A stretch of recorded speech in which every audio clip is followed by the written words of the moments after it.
So the view that you saw there moments ago, that was SpaceX Mission Control that's located here in Hawthorne, California, just off to my side.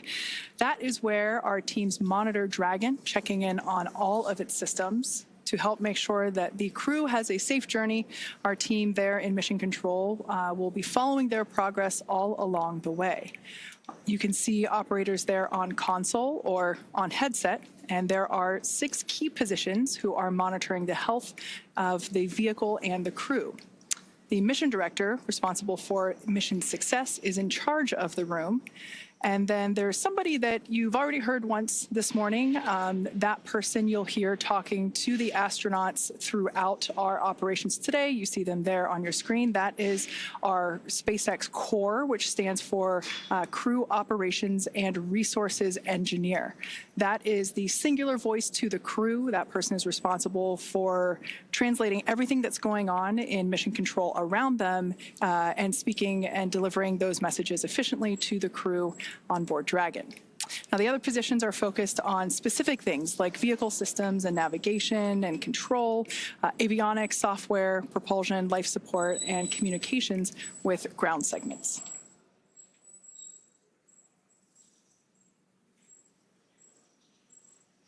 And as I mentioned earlier, there will be a number of opportunities for us to hear from the SpaceX Core. That is the person primarily responsible for communicating to our commander, Zena, and so she will be the person communicating back and forth with our crew here on the ground.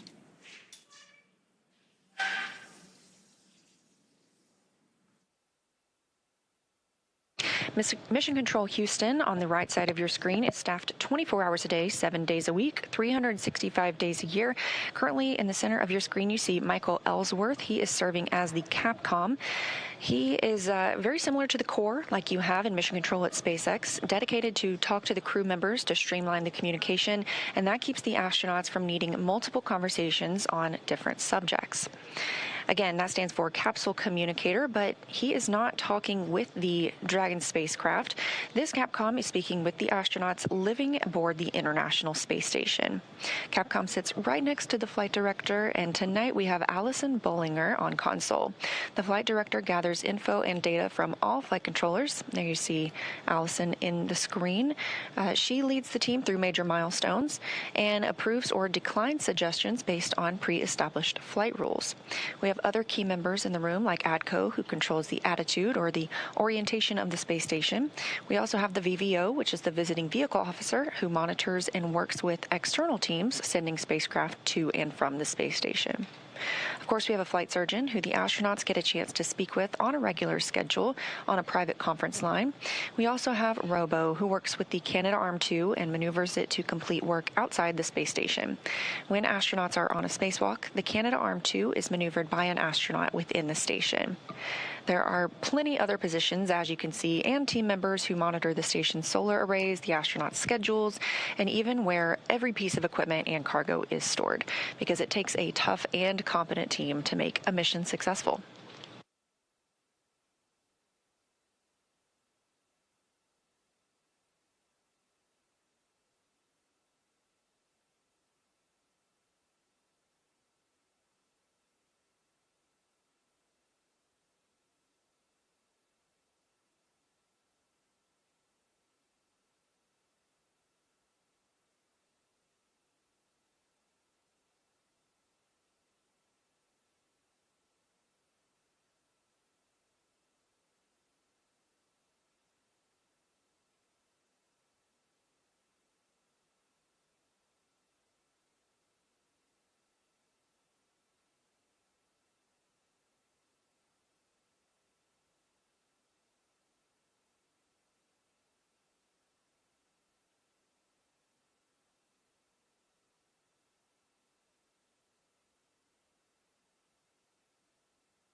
As they're on their way home, let's take a look at the Crew-11 mission patch. This patch was designed by the crew, and its colors celebrate the 3 nations they represent. And the 3 stars honor their space agencies working together. 2 sunbeams form the number 11, shining on a tiny blue dot, which is our home on Earth. A dragon looks on, which is a nod to both the spacecraft and the spirit of exploration, while a red flame wraps around it all, symbolizing the full journey: launch, life in space, and today, a safe return home. And if you look closely, you'll see a tribute to their children in the stars, which is a reminder that missions like this inspire the next generation.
If you're just joining us, thank you for watching. You are tuned into the live coverage of NASA's SpaceX Crew-11 mission and their return to Earth.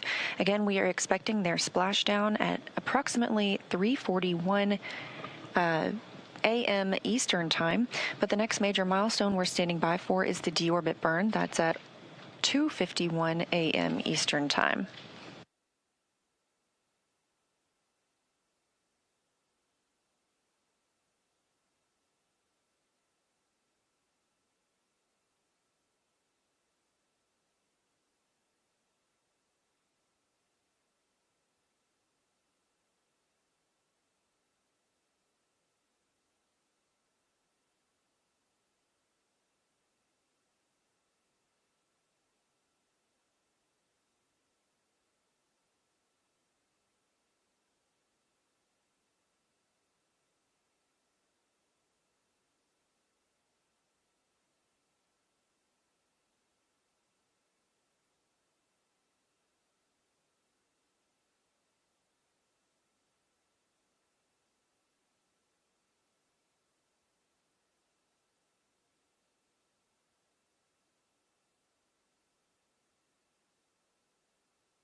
Now, before they begin their atmospheric re-entry, let's take a moment to get to know the crew that we're bringing home.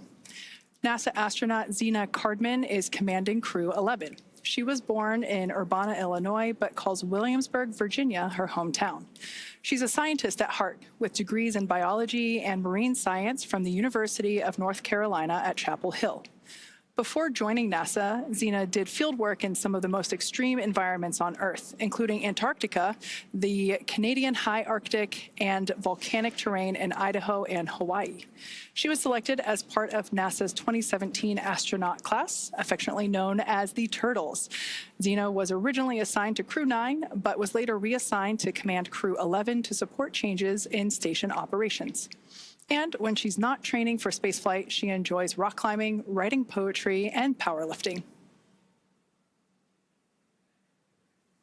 Next up is your Crew-11 pilot, NASA astronaut Michael Fincke. He's a Pennsylvania native and a veteran of 3 previous space flights, spending more than a year of his life in orbit. He first flew to space in 2004 as a flight engineer on Expedition 9, then returned in 2009 to command Expedition 18, where he helped prepare the station for future 6-person crews. In 2011, he took part in the final flight of Space Shuttle Endeavour, STS-134, logging 3 more spacewalks along the way. Fincke has also been a key player in NASA's commercial crew efforts, supporting development of the Boeing Starliner. He served as a backup pilot for the crew flight test, helping shape Starliner's avionics and software from the ground up, and he co-hosted a launch broadcast. Outside of spaceflight, he's a passionate learner into geology, astronomy, reading, and languages. He's conversational in both Japanese and Russian, which is a skill that comes in handy on the International Space Station.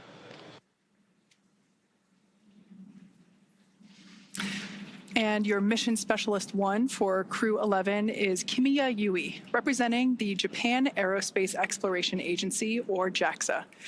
A former test pilot and Air Force officer, Yui graduated from Japan's National Defense Academy in 1992 and rose to the rank of lieutenant colonel in the Japanese Air Self-Defense Force. He was selected as a JAXA astronaut in 2009 and made his first trip to space in 2015, spending 142 days aboard the International Space Station as part of Expeditions 44 and 45. During that mission, he made history as the first Japanese astronaut to capture JAXA's H-2 transfer vehicle, a crucial piece of cargo hardware. He also helped build out a new experimental module inside Kibo, Japan's laboratory on station, and carried out Dragon SpaceX, 5 minutes to deorbit sequence start.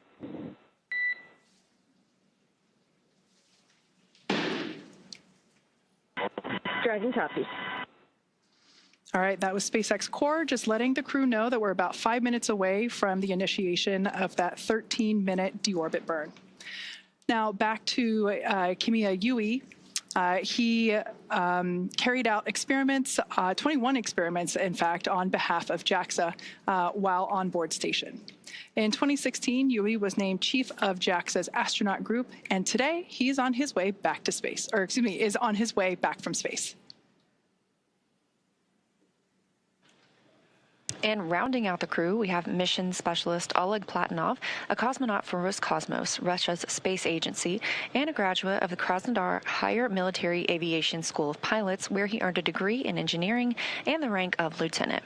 Platonov completed his cosmonaut training in 2018 and was certified as a test cosmonaut that same year. His flight to the International Space Station was launched last year, continuing our chapter in international collaboration. He's married and has 1 child, and Crew-11 was his first journey to space. Again, we are standing by for the deorbit burn, which will bring Crew-11 home, again, splashing off the coast of California approximately 1 hour from now. That's 3:41 a.m. Eastern Time.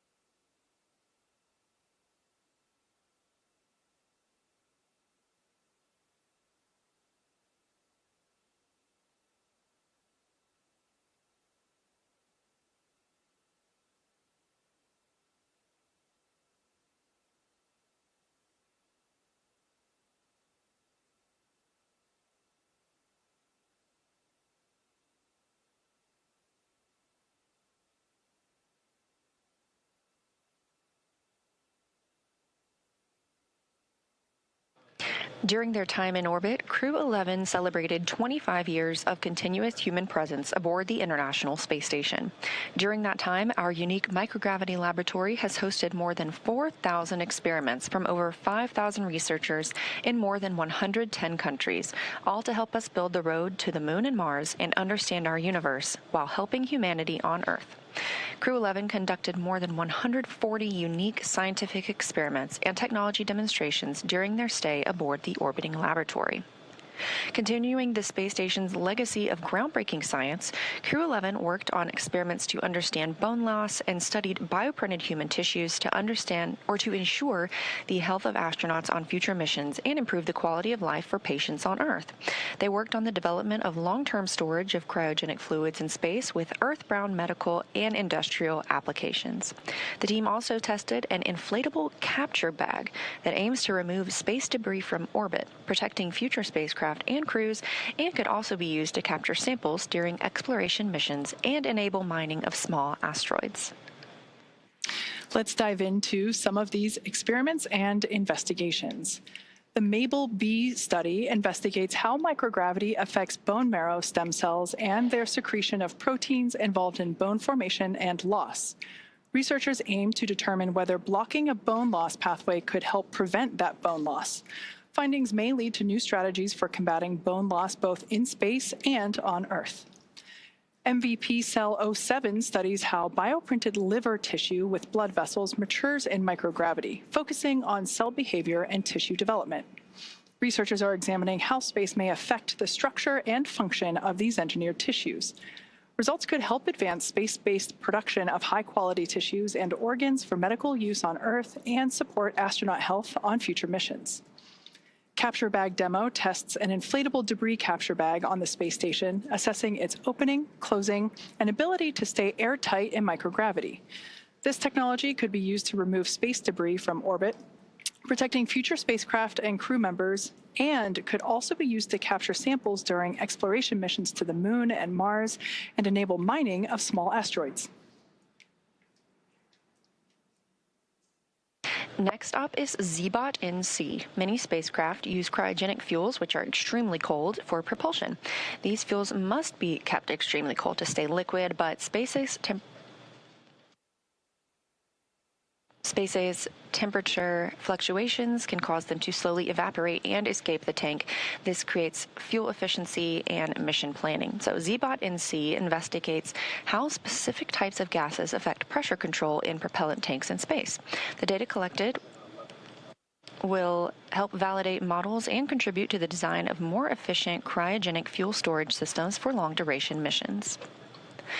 Rounding out this list, Bionutrients 3 aims to develop an on-demand method for producing essential nutrients in space using bioengineered yeast, helping maintain crew health on long-duration missions while reducing launch mass. Building on previous studies, it introduces advanced food safety features and tests 3 sample types: yogurt, kefir, and a yeast-based beverage. The project aims to identify a food-safe, genetically engineered organism that remains viable over multiple years to produce a mission-relevant nutrient or biomolecule of interest.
If you've just recently tuned in, we are standing by for the call out of the initiation of our deorbit burn. We're expecting that to begin at 11:51 p.m. Pacific time. This is a 13.5-minute long burn that positions Dragon for its atmospheric reentry and splashdown off the coast of San Diego. So like I mentioned, we are standing by. That should be coming here in just a couple of minutes as we expect that to initiate at 11:51 p.m. Pacific time.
As we await that deorbit burn, which we expect to commence momentarily, just a look at some of the Crew-11 statistics.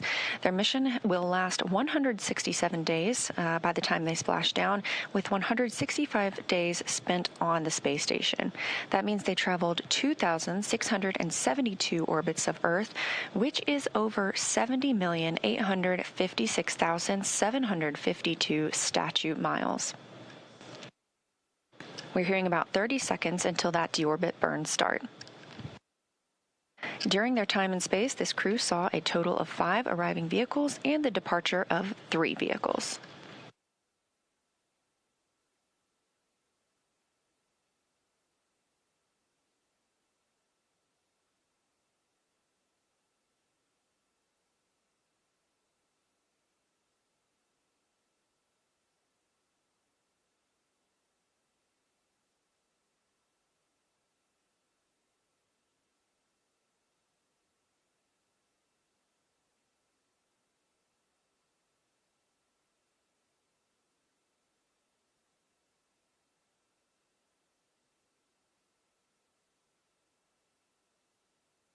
And right on time at 2:51 a.m. Eastern Time, we have confirmation that the deorbit burn has begun. This burn is expected to last over 13 minutes.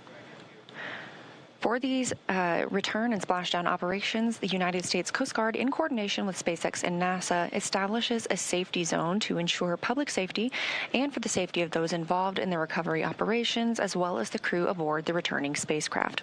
Multiple notices are issued to mariners in advance and during recovery operations, and Coast Guard assets may be deployed to discourage boaters from entering the splashdown zones. We want to again stress to all of the public the need to respect this safety zone. Recovering a spacecraft spacecraft from the water is a hazardous operation, and any other boats interfering increases risk to the astronauts in the capsule, the teams working to recover them from the water, and the safety of those that come too close. Now, for the safety of the crew and your own safety, we would love for you to continue joining us on NASA Plus and the SpaceX webcast, because you're going to get the best views of our astronauts on their journey home.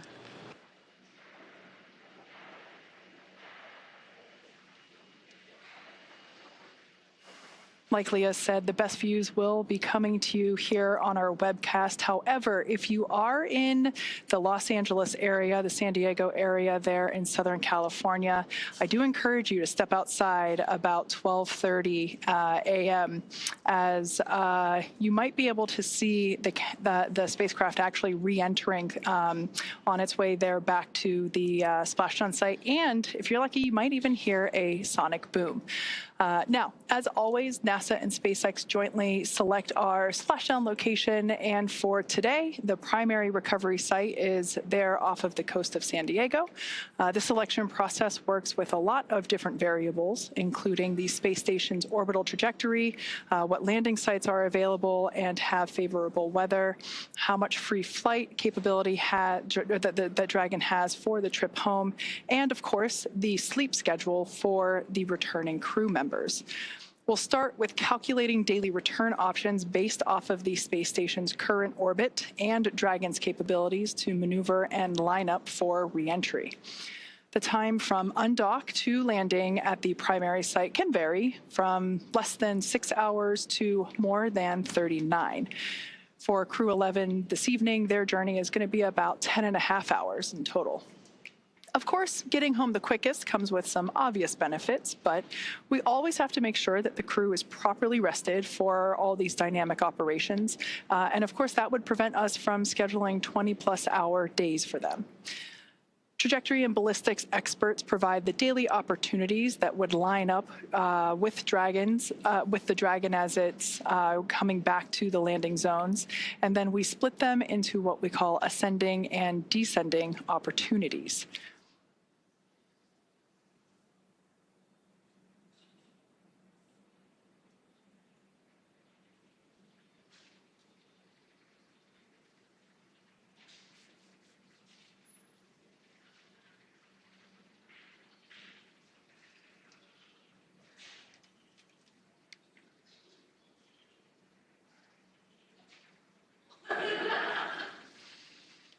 Okay, so we still have a few minutes left to go here in this deorbit burn. As I mentioned before, this is the transition of the Dragon spacecraft from Earth orbit to atmospheric reentry. This is lining the spacecraft up for its precise splashdown location there off the coast of San Diego.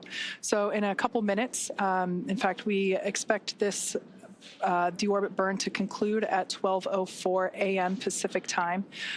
So we will stand by and await to hear the call for nominal burn. When we hear that, that will confirm completion of this deorbit burn for Dragon Endeavour.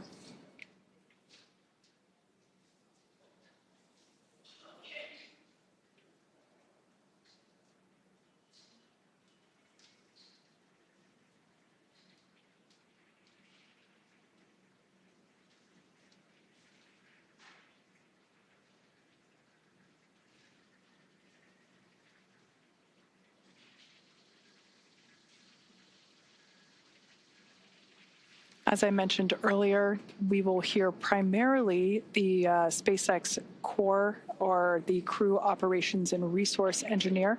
That is the primary role in mission control that is responsible for communicating with the Crew-11 spacecraft. That individual is seated there on the left-hand side of your screen. That is SpaceX Hawthorne Mission Control. Also seated there, I believe I see my boss, SpaceX Vice President Bill Gerstenmaier, sitting there in the front row. This group of operators are standing by and monitoring Dragon's progress throughout this burn.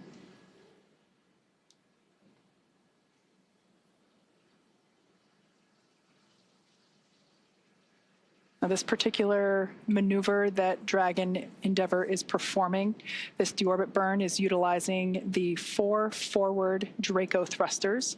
We say forward because that indicates that it's basically the language indicating that they're located at the top of the Dragon spacecraft.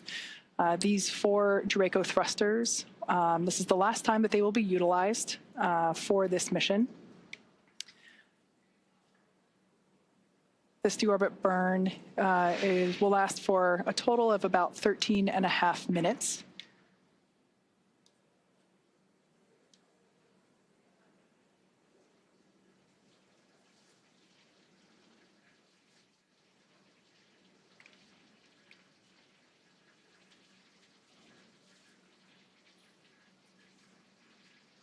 Okay, we still got about 6 minutes left in this deorbit burn.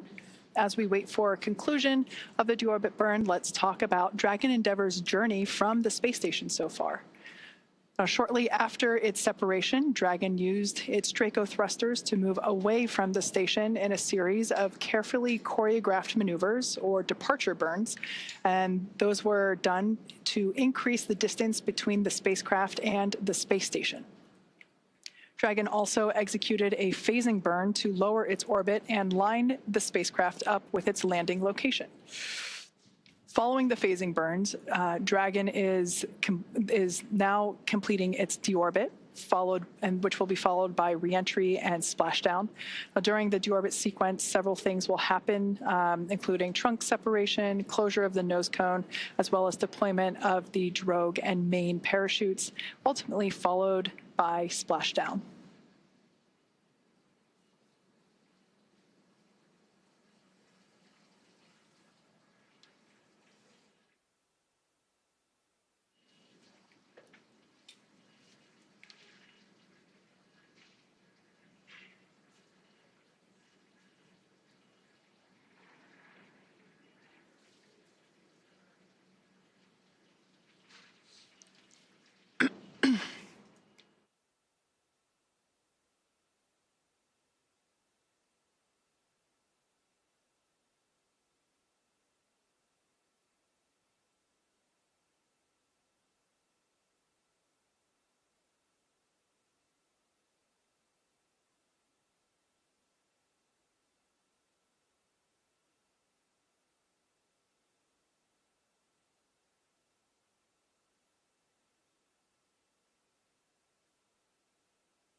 Again, if you're just joining us, this is the live coverage of NASA's SpaceX Crew-11 mission return to Earth. We are currently in the deorbit burn, which started at 1:51 a.m. Central Time, 2:51 a.m. Eastern Time. It's expected to last approximately 13 minutes, so we still have about 4 more minutes left of this burn. Once it's complete, Dragon will then proceed to jettison the trunk before it re-enters the Earth's atmosphere, exposing the heat shield on the base of the spacecraft and protecting the crew as they make their way toward the splashdown location.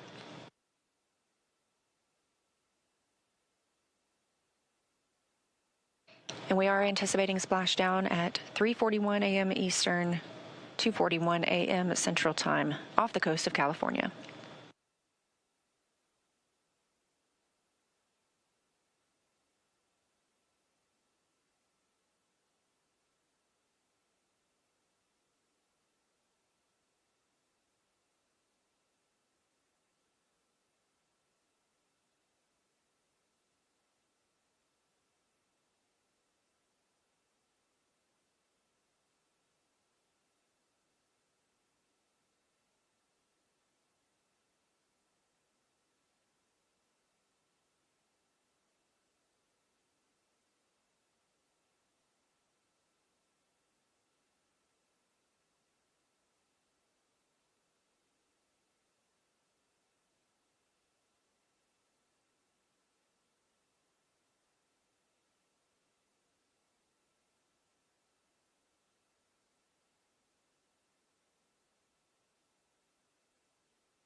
All right, we have just over a minute remaining in this 13.5-minute burn. This is the deorbit burn.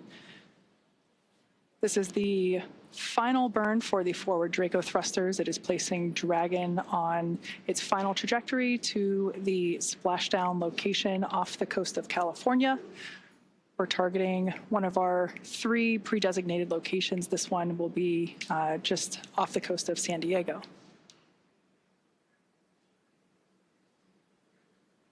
Shortly after the burn concludes, we should hear a call out indicating that the burn was nominal. This would be good news and letting us know that we are continuing with progression of our milestones.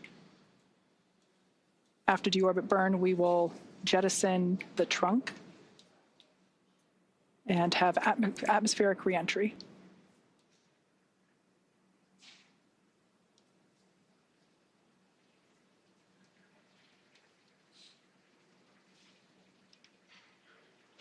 All right, so there's about 10 seconds left in this burn, so we're going to stand by and listen for that call out.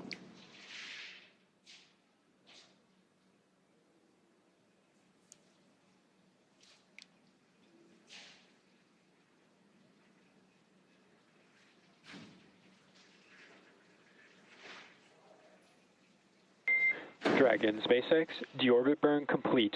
Performance nominal. Trunk separation initiated. Dragon copies. Nominal deorbit burn. Trunk separation process initiated. Okay, good words there from SpaceX Core, letting our Crew-11 team know that the deorbit burn was as expected. Now, to prepare for these upcoming events, Dragon is currently doing a couple of things autonomously, such as isolating the thermal control system fluid loops from the radiator. This system is what will help keep the internal temperature of Dragon comfortable during the crew's reentry. Dragon is also initiating separation of the claw mechanism, which will terminate all data, power, and fluid connections between the spacecraft and the trunk, and that is all done in preparation for trunk separation. Nominal trunk jettison. Dragon copies.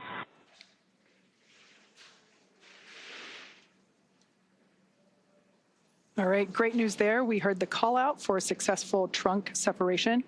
So that means that telemetry is looking good. The nitrox system is primed for cabin and suit cooling, and the heat shield is exposed and ready for atmospheric entry. Now, since we separated the trunk, we are no longer able to generate any new power, but we don't need to since we're coming on home and Dragon has more than enough battery power already stored. So the next milestone that we have coming up is nose cone closure. We expect that at approximately 12:09 a.m., so here in about 3 minutes. The nose cone is at the top of the spacecraft, and it is the structure that protects the docking system as well as the guidance, navigation, and control system. We'll be using 12 hooks to lock and secure the nose cone prior to its atmospheric entry.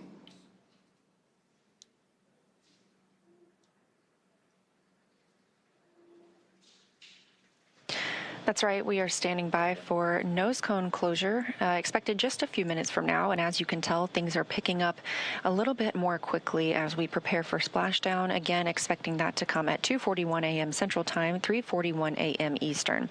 So right now, Dragon is inhibiting those forward bulkhead Draco thrusters. We just used those to complete the deorbit burn, meaning they will not fire again, and ensuring it's safe to latch the nose cone for re-entry. The vehicle has, we are also anticipating it to initiate the nitrox suit purge. This helps keep our crew members, Zena Cardman, Mike Fincke, Kimiya Yui, and Oleg Platonov, cool and comfortable during re-entry, which we're expecting in about 20 minutes. At this point, the nose cone, we are standing by for that closure to begin, protecting that forward hatch for re-entry. And the crew will be able to use their screens to monitor the locking of the nose cone, which is done by that set of hooks. Underneath the nose cone is also the hatch that the crew members use to ingress and egress, also known as enter and exit the International Space Station while the spacecraft was docked. Now, once they splash down, they'll be using the side hatch to exit the spacecraft and onto the recovery ship. That side hatch is what they used to enter Dragon back in August when they launched to the space station.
For those of you that have just recently joined us for Crew-11 splashdown, we have completed the deorbit burn that set Dragon on its precise trajectory back to our splashdown location off the coast of San Diego, California. We've also jettisoned the trunk, and we've just closed the nose cone. So these are the final physical changes for the Dragon spacecraft prior to its atmospheric entry. And we expect that entry period to begin about 12:30 a.m. Pacific time, so in about 20 minutes or so.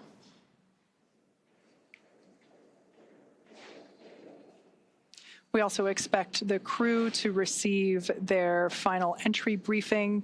This is where the SpaceX core will communicate any changed details, such as timeline shifts to the anticipated loss of signal and acquisition of signal, as well as the entry period.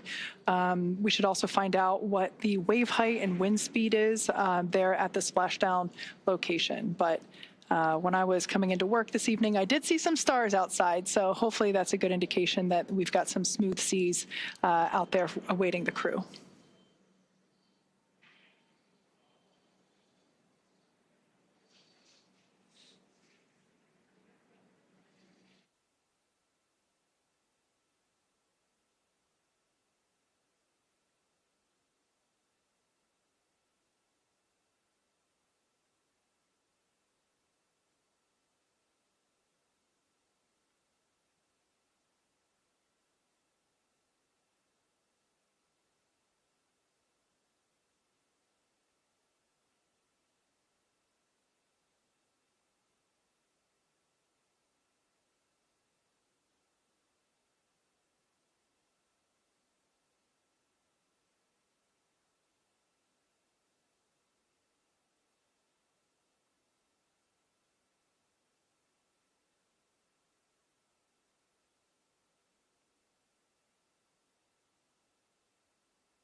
As we are in the process of the hooks and latches driving to secure and close the nose cone, just a recap of what we've seen so far tonight.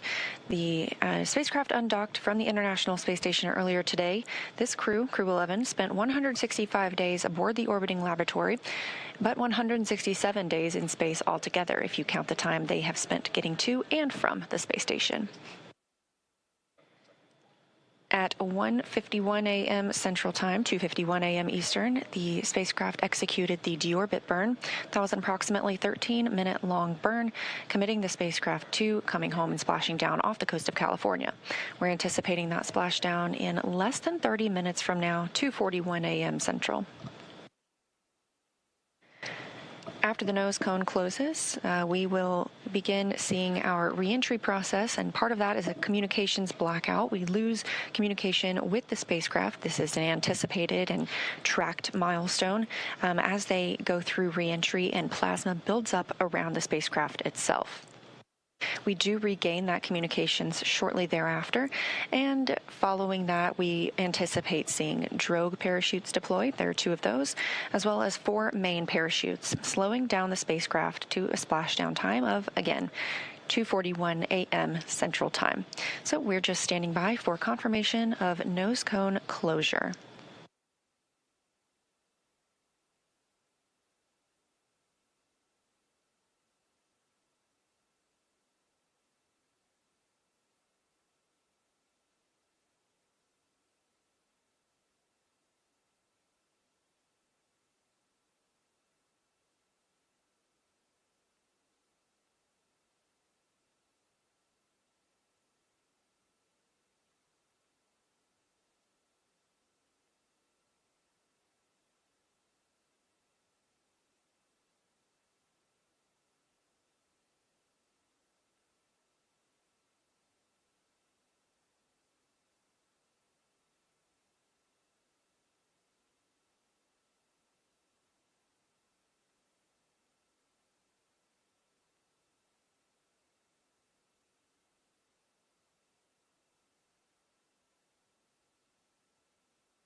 Dragon SpaceX, nose cone secured for entry.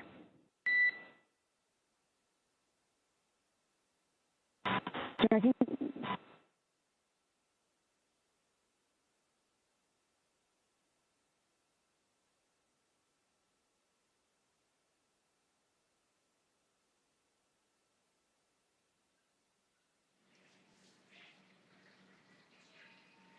Okay, we heard good news there. The nose cone is closed and secured, locked in position, ready for atmospheric reentry. Now, as we begin the second half of entry, Dragon has begun to inject cooled nitrox or nitrogen-oxygen mixture into the air, being delivered directly into the suits worn by the crew. Again, this is what will allow our crew members to remain comfortable while external temperatures reach up to 3,500 degrees Fahrenheit.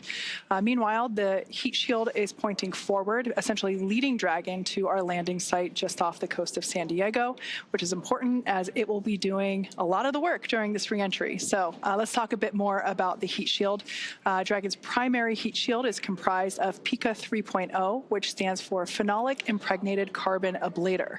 Now, the first gen Pika was actually initially developed by NASA for studying and sampling comets within our solar system. SpaceX partnered with NASA to develop Pika X, which was the second gen product. Dragon SpaceX for entry briefing. Report when ready to copy.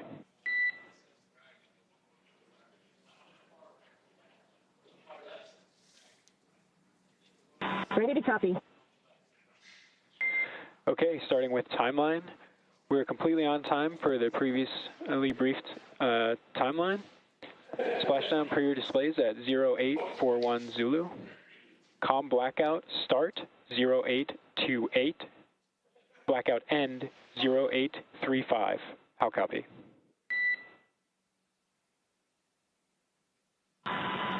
Copy, we are on time for 0841 splashdown per the timeline. COM blackout start 0828, COM blackout end 0835. That's a good readback. We have a nominal vehicle status. We're tracking an on-target arrival to San Diego with pristine weather conditions for splashdown. Recovery team is on site and ready to support.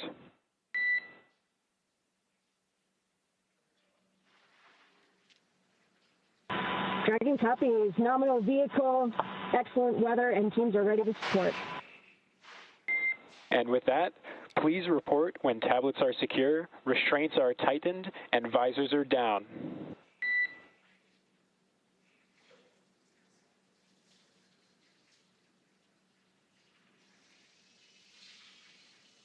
SpaceX Dragon, tablets secure, restraints tightened, and visors down. SpaceX copies all.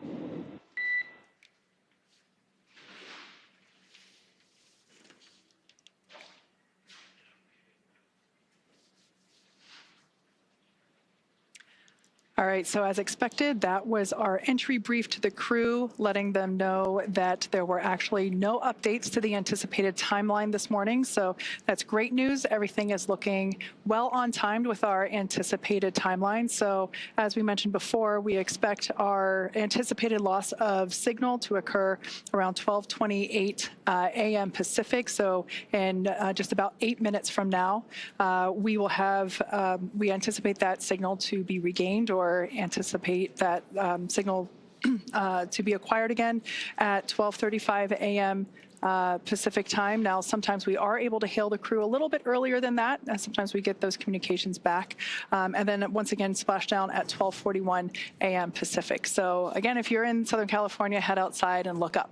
Now, let's get back to talking a little bit about the heat shield. As you know, we're talking about this signal loss, and that's due to part of what's going on with that heat shield. So SpaceX partnered with NASA to develop the second generation heat shield product, and that was actually used on all of the Dragon 1 CRS missions that resupplied the space station on 20 missions. Then fast forwarding to Pika 3.0, that was developed specifically for use on Dragon 2 crew and cargo with enhanced structural and thermal properties that optimized the heat shield and drove down cost and mass. So the remainder of Dragon is composed primarily of a SpaceX proprietary ablative material. That's another class of thermal protection, which is lighter weight versus Pika and protects the underlying composite structure during the reentry phase, and that's to ensure the structural capabilities of the spacecraft are maintained. Now, while Dragon will experience temperatures over 3,500 degrees Fahrenheit peak during those peak reentry conditions, the characteristics of the thermal protection systems, or TPS as you hear it called, coupled with the environmental control and life support, or ECLS, that system pressurized will be pressurizing the interior, and all of those combined will ensure that the crew will stay cool and comfortable during all phases of reentry through splashdown. SpaceX Dragon, Okay, so opening seat previsor just to adjust glasses. Dragon, SpaceX, can you repeat? Temporarily opening seat 3 visor to adjust glasses. Copy, adjusting glasses. Your go for that. Okay, so that was important to note there because our commander, Zena Cardman, had already reported back that all visors were down and in the locked position ready for atmospheric reentry, but one of our crew members had to adjust their glasses. So she did a good job there in reporting back to SpaceX crew to let them know that one of the crew members had to reopen momentarily. Visors are down. We copy. Visors are down. 5 minutes until predicted comm blackout. See you on the other side at 0835.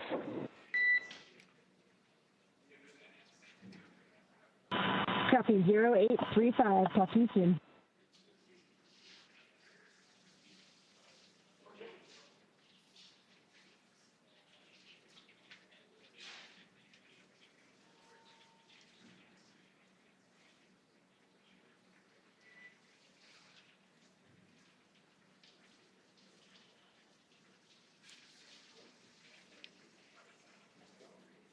Okay, so as we have been saying, everything that Dragon and the crew on board does is carefully choreographed, not just the maneuvers that the spacecraft is executing, but the communications between our crew here on the ground and our crew in space. So, Leah, we can see all of that being perfectly demonstrated with what's going on now.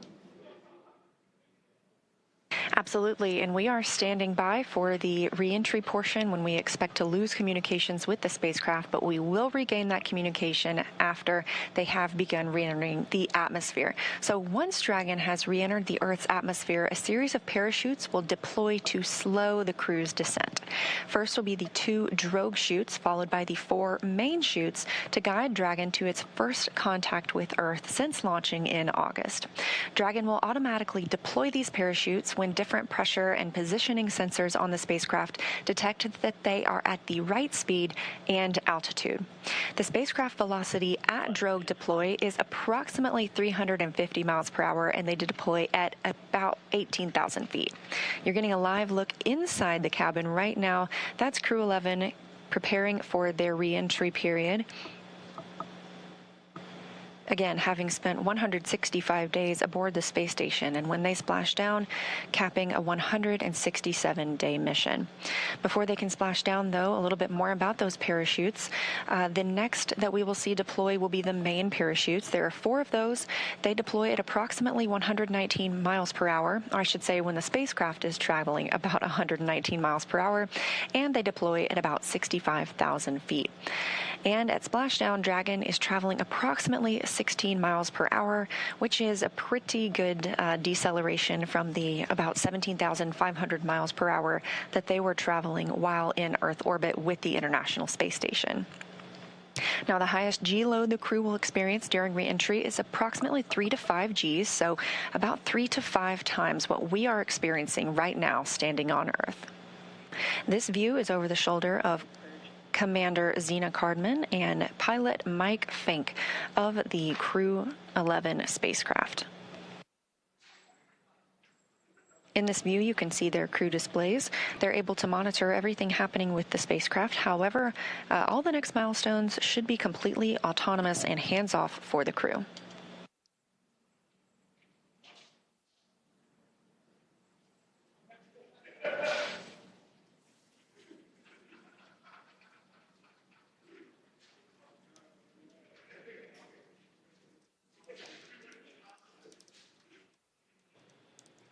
And we can preview the fact. And we just heard that the crew is in entry attitude, and we are anticipating losing this view and losing our audio communications with the crew in just a minute or so as they enter this entry interface. They'll be traveling and experiencing heat outside the capsule at approximately 3,500 degrees Fahrenheit. And as they are traveling and re-entering Earth's atmosphere, a plasma builds up around the capsule that prevents us from communicating back and forth with the crew. We expect to regain communications with them about 7 minutes later, but we're still getting great views right now.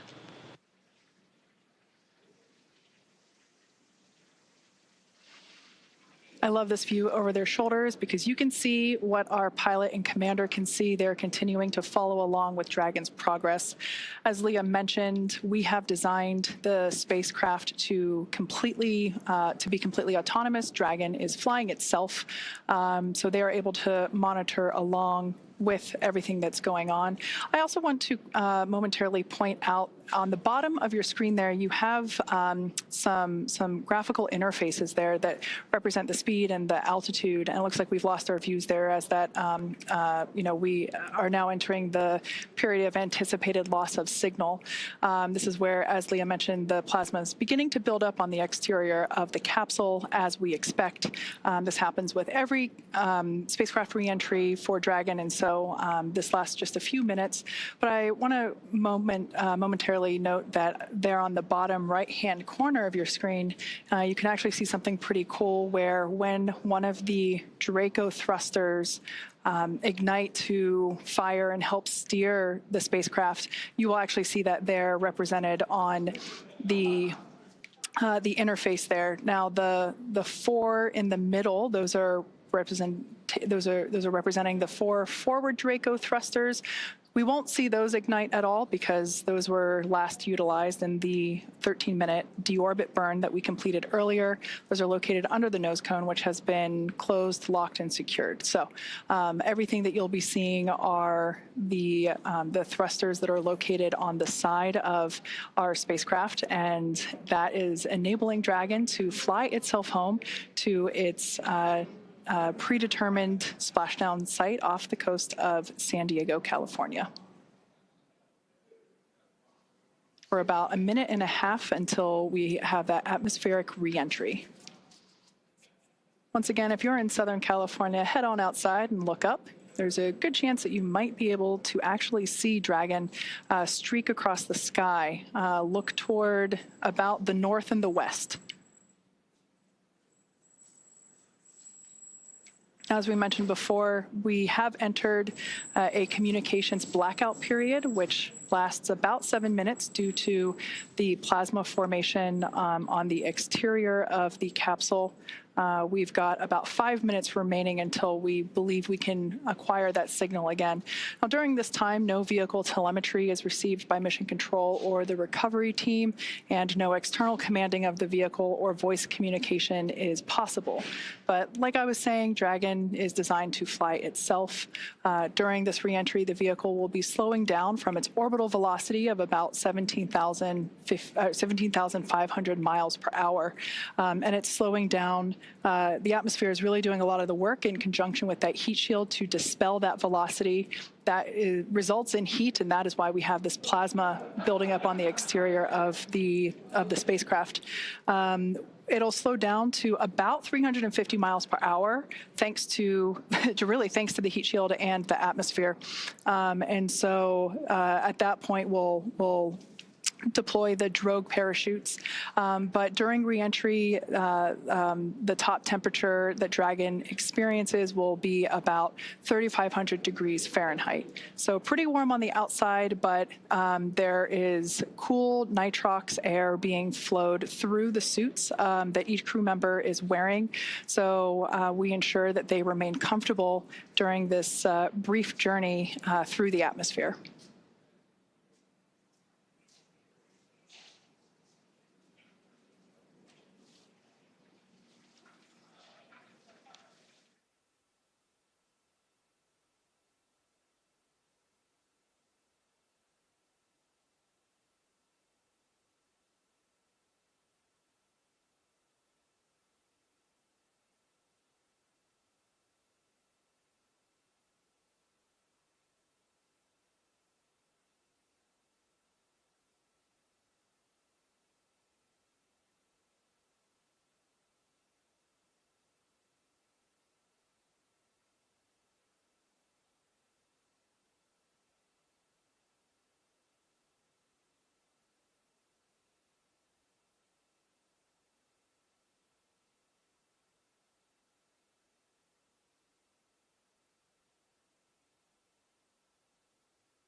Now, while we await AOS, or acquisition of signal, let's go through a brief recap of today's events. Hatch closure took place at 2:29 p.m. Central Time after all 4 crew members floated into Dragon for their ride home. They took time to configure the spacecraft cabin, put on their suits, and get seated ahead of undocking, which occurred at 4:20 p.m. Central.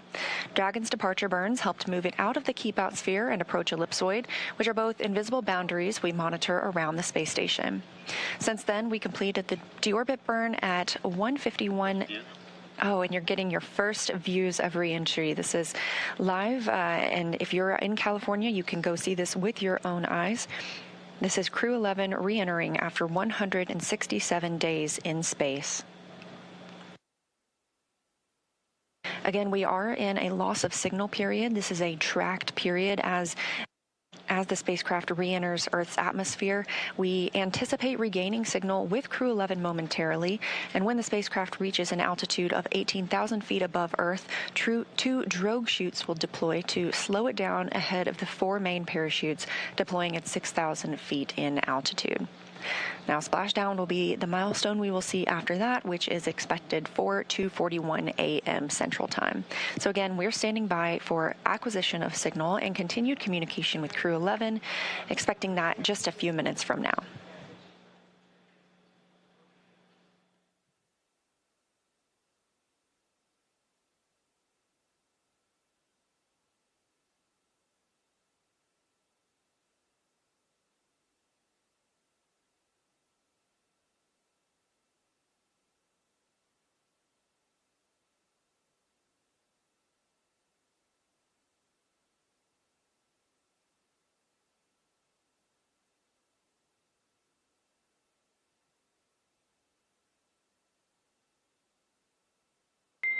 Dragon SpaceX, comm check. SpaceX Dragon, loud and clear. We have you the same, loud and clear. Expect automated chute deployment. Copy, automated chute deploy expected.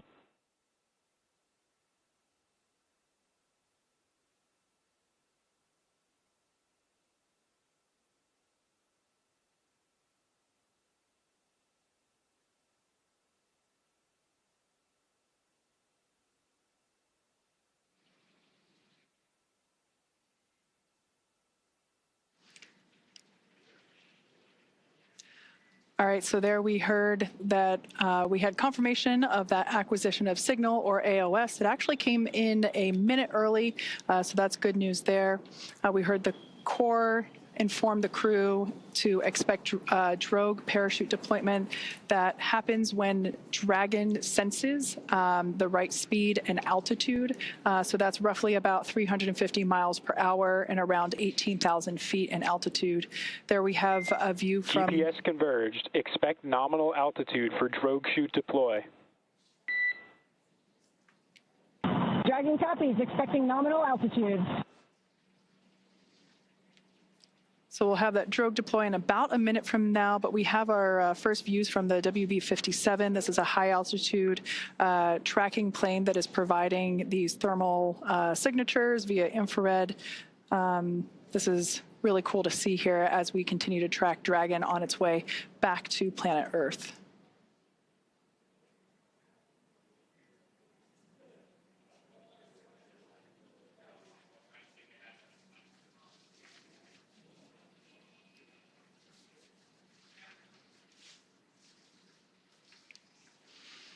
So momentarily, we expect for visual and...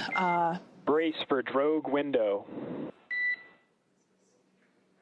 Drogue brace.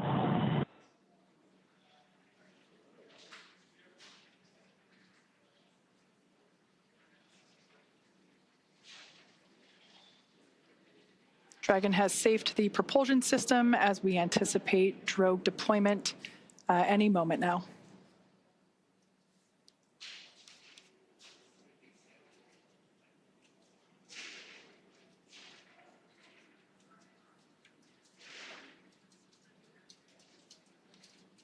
Drogue parachutes are utilized to stabilize and decelerate the vehicle further prior to deployment of the main parachutes.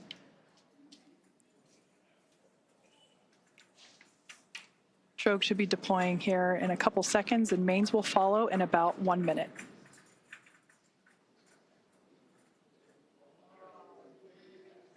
There we have visual confirmation of drogue deploy. Visual, 2 healthy drogues. Kind of a cool shot. Copies. I think we had the recovery vessel in the background there just momentarily. Main parachutes deploying in about 20 seconds.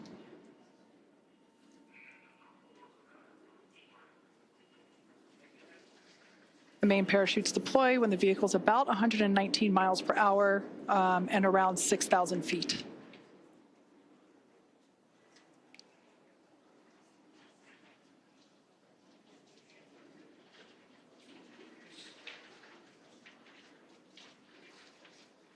There we can see visual confirmation of deployment of the 4 mains. Visual, 4 healthy mains.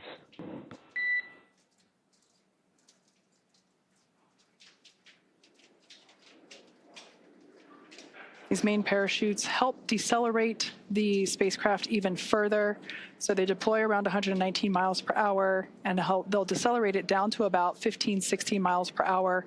And that will be the speed in which the spacecraft is traveling upon splashdown.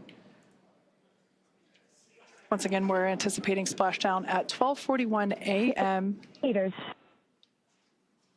Copy, 1,000.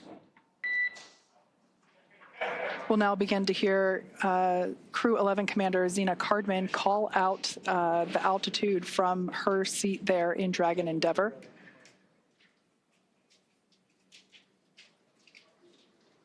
SpaceX's mission control team in Hawthorne continues to report the precise landing coordinates to the recovery team. Copy, 800.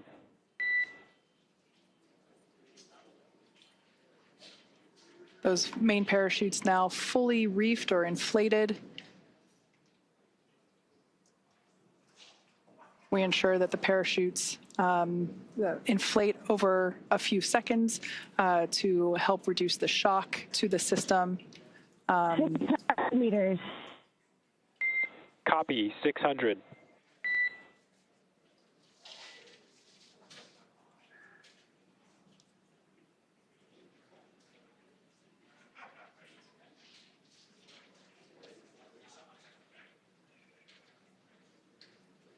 All around great views of Dragon Endeavour as it continues its way back to Earth.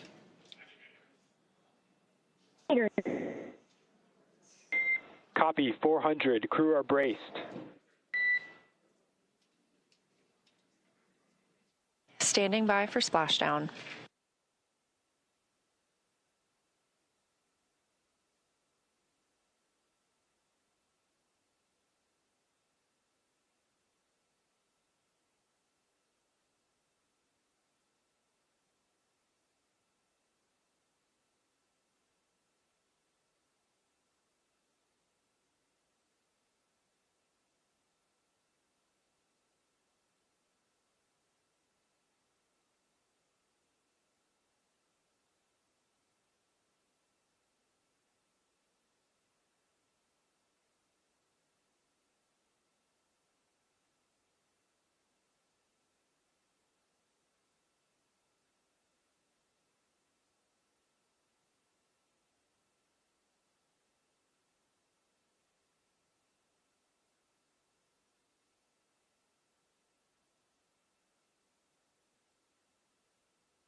Splashdown of Crew-11. After 167 days in space, Dragon and NASA astronauts Zena Cardman and Mike Fincke, Kimiya Yui of JAXA, and Roscosmos cosmonaut Oleg Platonov are back on Earth. Dragon, SpaceX, we see splashdown. SpaceX Dragon, copy, concur. Splashdown and mains are cut. We are in 4.800. SpaceX copies, and we see the same. Mains cut. On behalf of SpaceX and NASA, welcome home, Crew-11. SpaceX Dragon, it's so good to be home. With deep gratitude to the teams who got us there and back.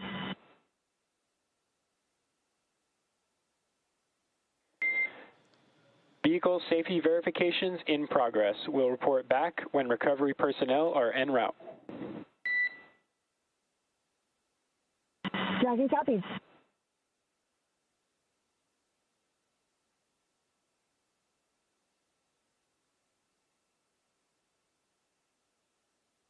Again, we have splashdown of NASA's SpaceX Crew-11 mission, a 167-day mission, 165 of those being spent on board the International Space Station, now splashing down off the coast of California.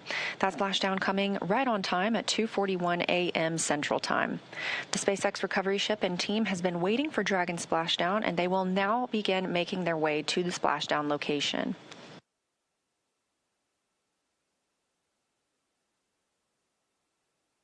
It looks like we even have a couple of visitors around the spacecraft. If you look very closely, you might even see some dolphins.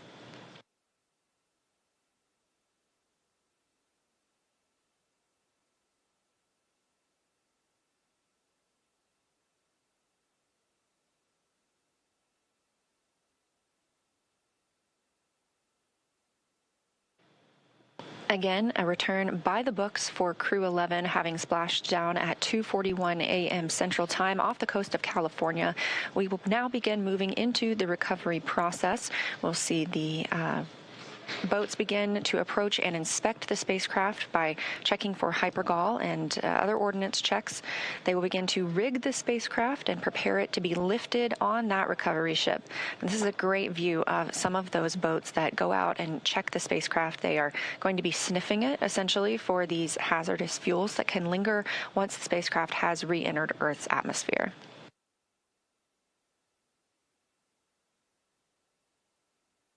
SpaceX Dragon, 4.800, Section 3. We are in Stable 1.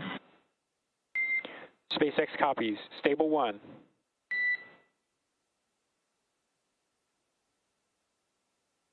That's the voice of NASA astronaut and commander of Crew-11, Zena Cardman, reporting back that they are working through their procedures and that the capsule is in Stable 1, which is the position that you see on your screen here, where it is upright in the water. This is just what we were hoping for, and again, it's been a completely nominal and by-the-books return for the crew today.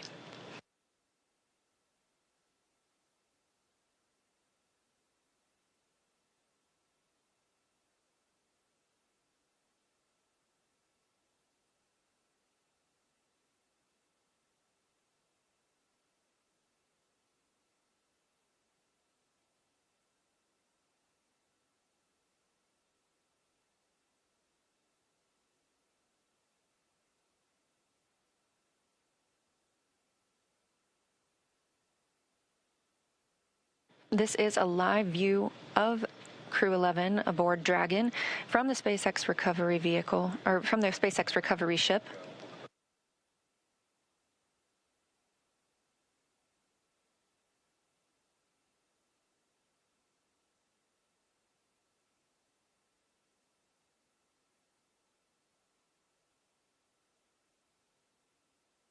And this day for the crew started about 10.5 hours ago when they undocked from the International Space Station.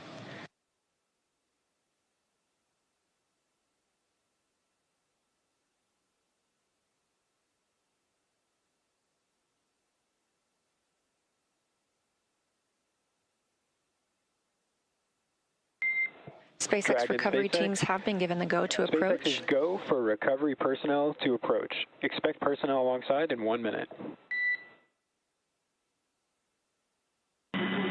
Copy, 1 minute. Thank you.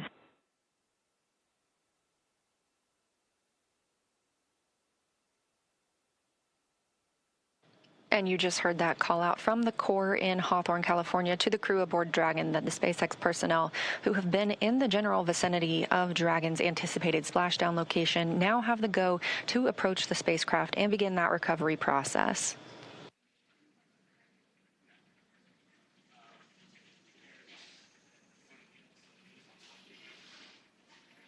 All right, so as we heard, we are now standing by for recovery of the Dragon Endeavour spacecraft with NASA astronaut Zena Cardman and Mike Fincke, Kimiya Yui of JAXA, and Roscosmos cosmonaut Oleg Platonov, who are inside that spacecraft that you see there. Now, Dragon has already, I would also like to point out, we've got some folks here are approaching the spacecraft now that they have gotten the okay for the approach. They're on some fast boats there. This is the SpaceX recovery team. Personally, one of my favorite teams to work with here at SpaceX. They're a really scrappy crew, and they're going to work really quickly here to get the Crew-11 team out of the water. And it's always a lot of fun to watch these operations proceed. Now, Dragon has already autonomously completed several steps to safe itself following splashdown. For those of you that perhaps just joined us, the return has gone very smoothly so far, as Leah had mentioned. The Dragon successfully splashed down off the coast of San Diego, California at 12:41 a.m. Pacific time, 3:41 a.m. Eastern time. Approximately 10.5 hours prior to splashdown, Dragon autonomously undocked from the International Space Station, completed a series of departure burns, jettisoned its trunk section, and performed its final burn, which was the deorbit burn, and that placed itself on a trajectory toward Southern California, specifically off the coast of San Diego. So Dragon successfully re-entered the Earth's atmosphere, followed by deployment of its parachutes to slow the spacecraft down to a gentle splashdown. So we're now going to follow the final part of the crew's journey as the Dragon spacecraft is lifted out of the water and placed on the recovery boat. So we see here the recovery team beginning to prepare. One of the most important steps will be to Dragon SpaceX, hypergol sweeps and unfired ordnance checks, nominal. Rigging in progress, approximately 25 minutes until capsule lift. Stand by for PMC. The next call you hear will be from SpaceX flight surgeon on Dragon to ground private. Dragon copies. 25 minutes until lift. Standing by for PMC. All right, we heard there that the crew will have an opportunity for a private medical conference with the flight surgeon. That is standard for all of our crew returns. That will be done on a private channel. Great view here from the drone. This is our first look at the front side of Dragon Endeavour. I love this view because you can see the lights on the inside.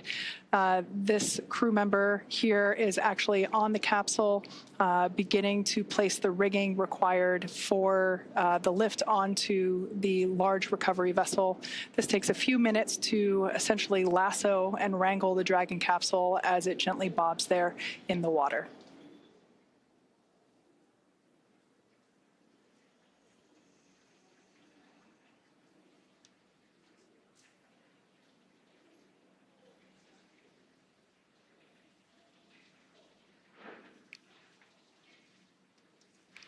Not in the picture, there is another fast boat that is recovering the parachutes from the water. Those were automatically cut or released from Dragon upon splashdown, and we retrieved those from the water. This fast boat here is helping to assist the rigging of the required straps and equipment for the spacecraft recovery.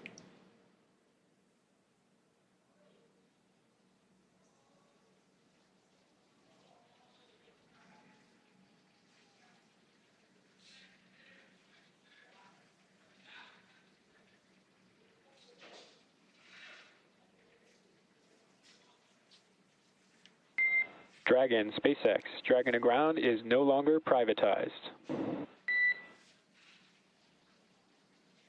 Dragon copies.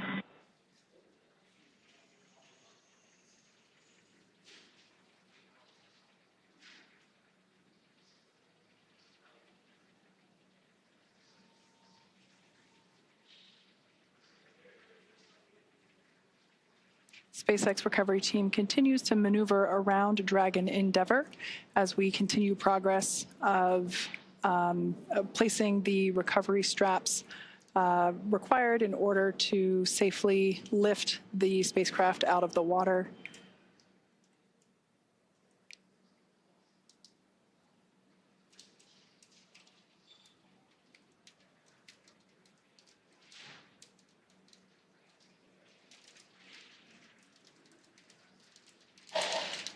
Something we heard called out earlier prior to the closest approach that we see now was completion of the safety sweeps That was just indicating that the recovery team performed the required checks to ensure that there weren't any unfired pyros, which are used to... Dragon, be advised, transitioning forward link.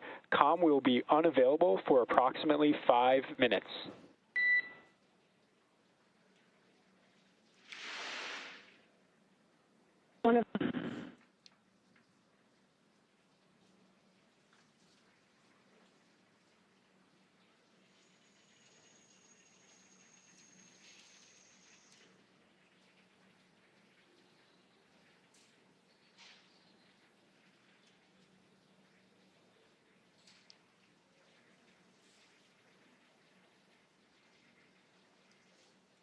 Earlier, prior to atmospheric reentry, we heard SpaceX core report to the crew during the, during the entry brief that recovery conditions were almost pristine, and he was not joking. It seems that the weather, the waves are pretty smooth out there. And Leah mentioned earlier that there are some dolphins out to play as well. Perhaps we might be able to get to see those as the recovery vessel gets a little closer to the spacecraft.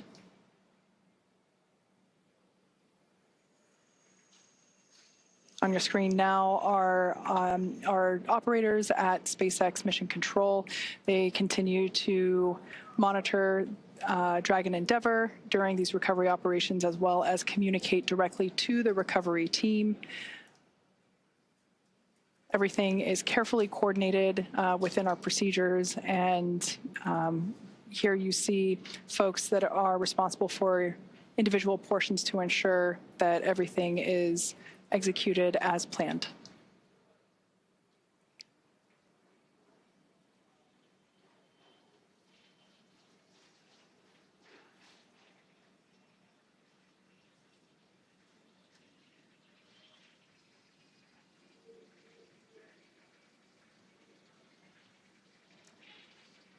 If you've just recently joined us, we had a perfectly nominal re-entry of Dragon Endeavour. The crew splashed down exactly on time at 12:41 a.m. Pacific time off the coast of San Diego. The recovery team has arrived at the splashdown location and are placing the required straps onto the Dragon spacecraft. The crew are safely inside. Nobody is allowed to pass go just yet. We still have to lift the spacecraft out of the water and onto our recovery vessel. Dragon SpaceX, forward link transition complete. Comm check. We've got you loud and clear. We have you the same.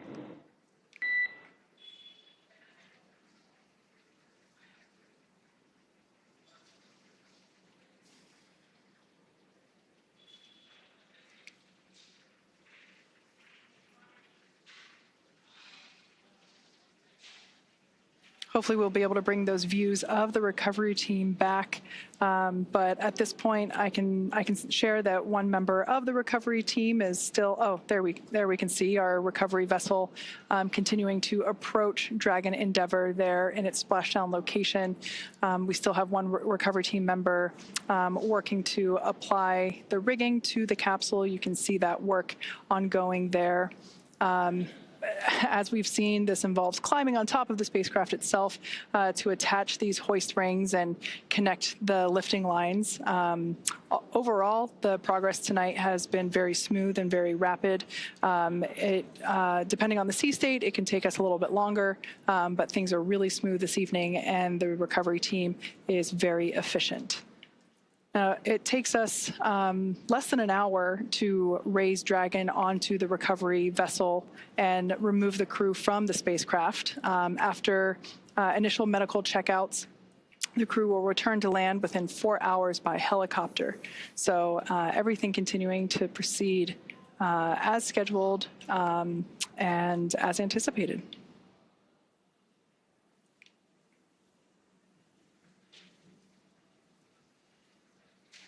The ring that you see there on the deck of the, of the recovery vessel, that is what we refer to as the nest. That is where the Dragon Once lifted out of the water using the hydraulic lift there at the aft end of the recovery vessel, the Dragon spacecraft will be lifted and placed into that nest, and that nest will then be translated forward on the recovery vessel up to where the egress the egress bay is located.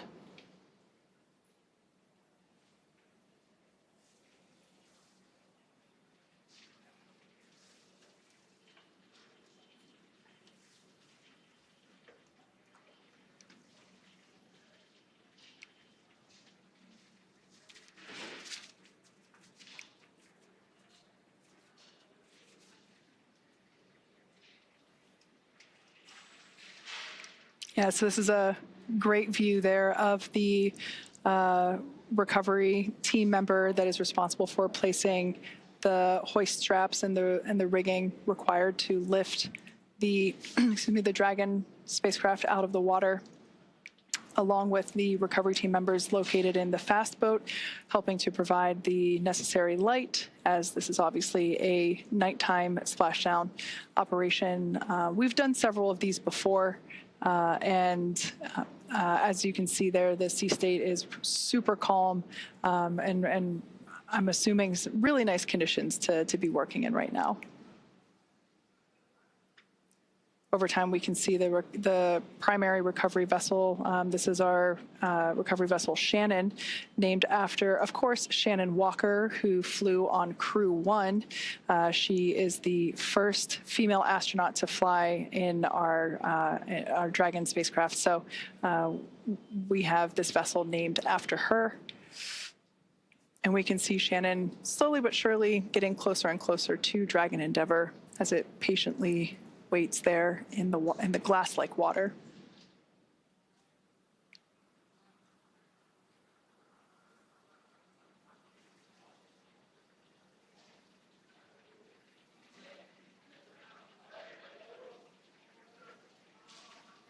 Once all the required straps and rings are in place and the recovery vessel is in its location and everything is attached, we'll actually see that recovery team member jump off from the capsule and into the water.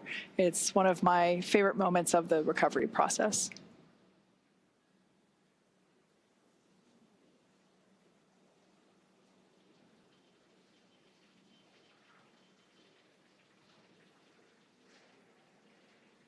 I think we might, yep, there they are. The dolphins are back to play. We now have a better view of them.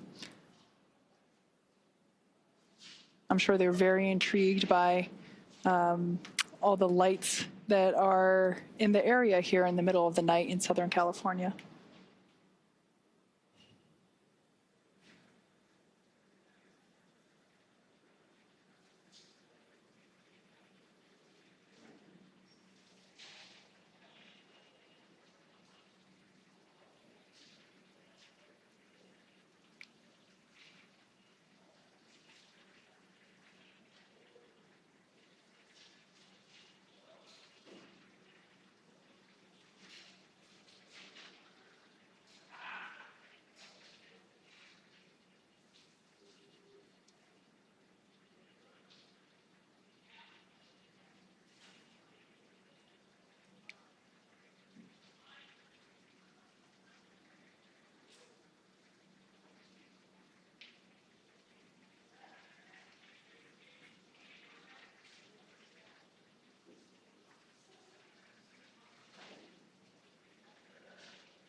If you've just recently joined us, you're tuning in at a great time.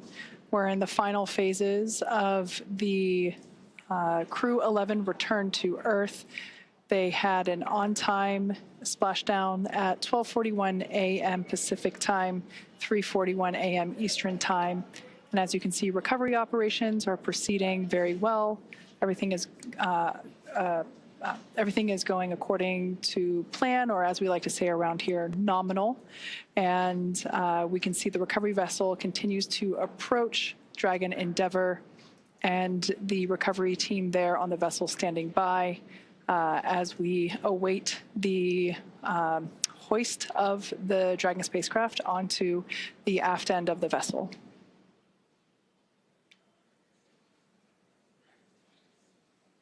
I can say once we make the final approach here to the Dragon spacecraft, the hoisting actually happens. It always takes me by surprise just how fast it is, because you can't really see the full size of the hydraulic lift or hoist there at the aft end of the recovery vessel, but it's pretty big and pretty strong. So we're able to lift the spacecraft out of the water. We can see there that the lines, the guidelines are attached, and they're going to line everything up here for the final approach and ultimately the lift into the nest there located at the back of the vessel.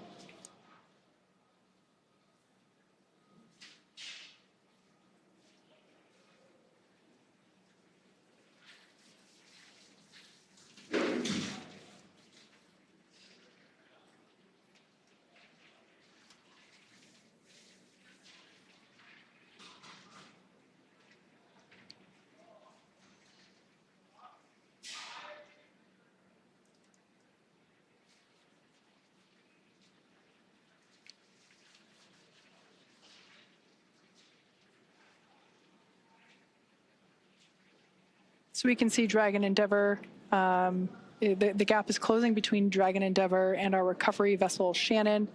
Once again, we had an on-time splashdown off the coast of San Diego, California, that occurred at 12:41 a.m. Pacific time. All 4 crew members of Crew-11 are still in our Dragon spacecraft. Moments ago, when the spacecraft was turned the other way, we could actually see Dragon SpaceX. Rigging complete. Approximately 5 minutes until capsule lift. Dragon copies. 5 minutes to lift.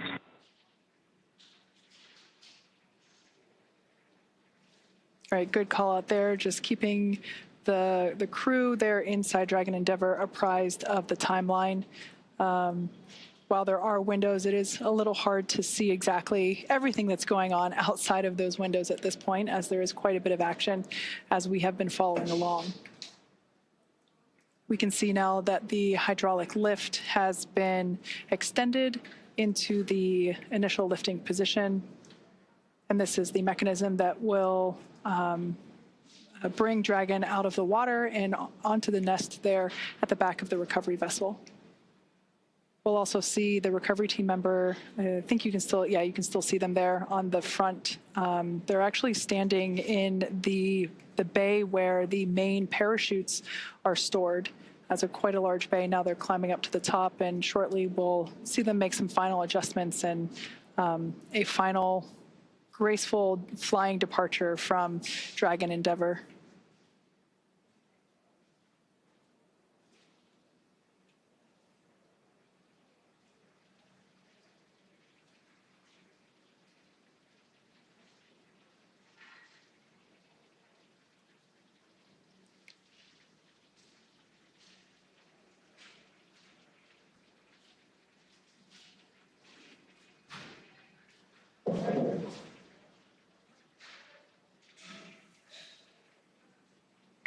Brace for capsule lift. Crew bracing.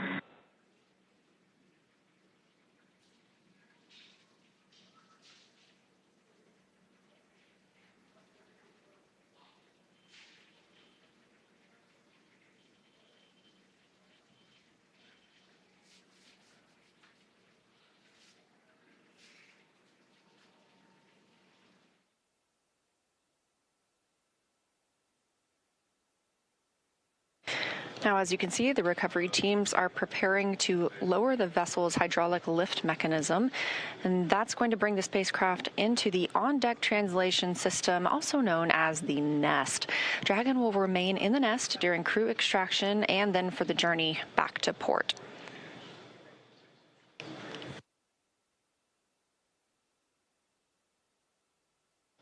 Again, all of this coming right after splashdown at 2:41 a.m. Central Time, right on time, and a really expedient recovery, partially thanks to the calm sea states and great weather that is out in the San Diego area right now, but also due to the swift and very well skilled and practiced efforts of the NASA and SpaceX recovery teams.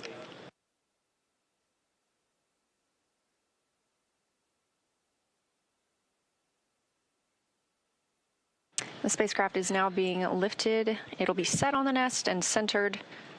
It'll be oriented so that the side hatch is facing forward for the crew to egress. It'll be moved into the hangar underneath that helipad that you see illuminated in green on the top of the ship, and then pulled towards the mezzanine area so that the crew can be helped outside of the hatch. Once open, a SpaceX medical doctor will be the first to check in on Cardman. Fincke, Yui, and Platonov are Crew-11 crew members and see if they're ready for egress or exiting the vehicle. This is a standard procedure for all of our crew returns. This view coming from the recovery vessel, as you see Dragon, and at the very bottom, that is the nest in which we were discussing, and that's where Dragon will remain now and all the way back to port.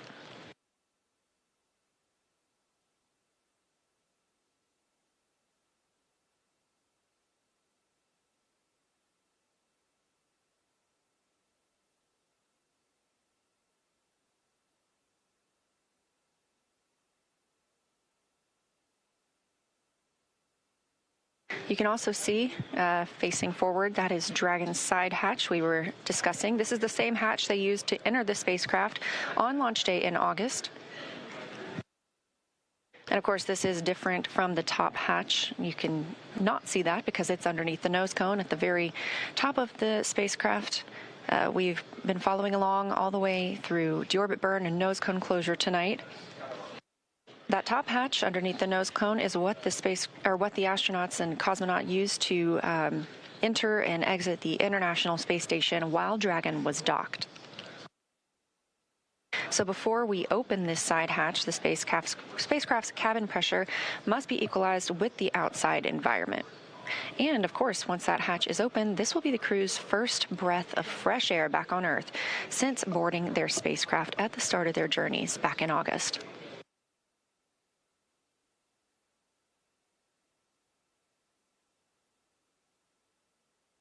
Again, a very by-the-book return for Crew-11 tonight. Everything nominal, as we often use, meaning it's normal and as planned and as expected. Splashdown happening at 2:41 a.m. Central. This swift recovery getting them on the boat. It's now 3:10 a.m. Central. Dragon SpaceX, welcome aboard the recovery vessel. Recovery personnel are completing their final checks and stand by for translation to the egress platform. Dragon copies. Now that voice speaking with the astronauts and cosmonaut on the Dragon spacecraft is still coming from the core in SpaceX Mission Control in Hawthorne, California. These team members are making sure that all thrusters are covered before they begin to maneuver the spacecraft toward that egress platform. We'll be standing by live the entire time.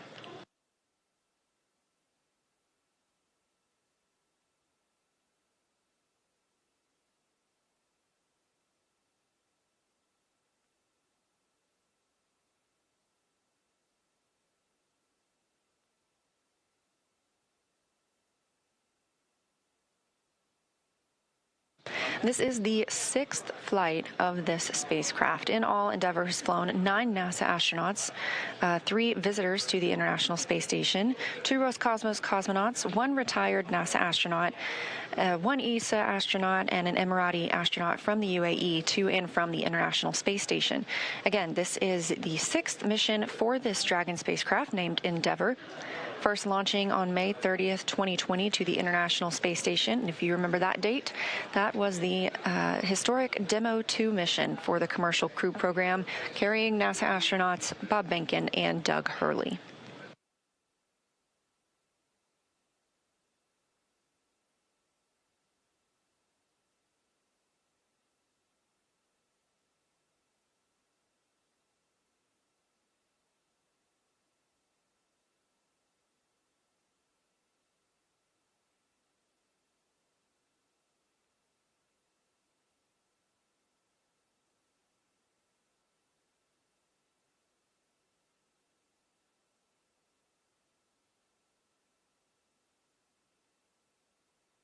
What you're seeing here are SpaceX team members. They are preparing the vehicle to be moved to that egress platform, making sure everything is safe, that the rigging is properly attached. This is really the final ride on Dragon for these Crew-11 crew members. One short trip to this egress platform, and then they'll begin being assisted out of the spacecraft. Completely normal procedures for all of our returns.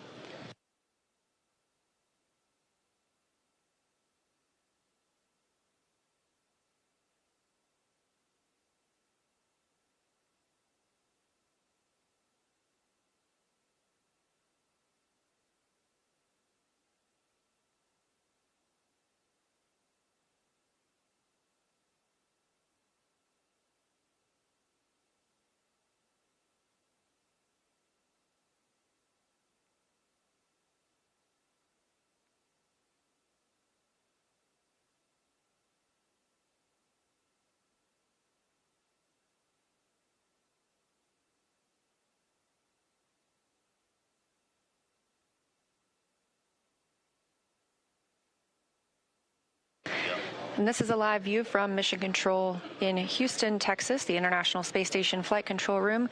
We have some additional visitors beyond the usual flight controllers and flight directors that staff this room 24/7. In the center of your screen, you'll see NASA Administrator Jared Isaacman speaking with team members, specifically right now the Spartan flight controller. Isaacman is, of course, an accomplished astronaut himself, having flown on 2 missions aboard Dragon, so he is familiar with these procedures and what the crew might be experiencing right now.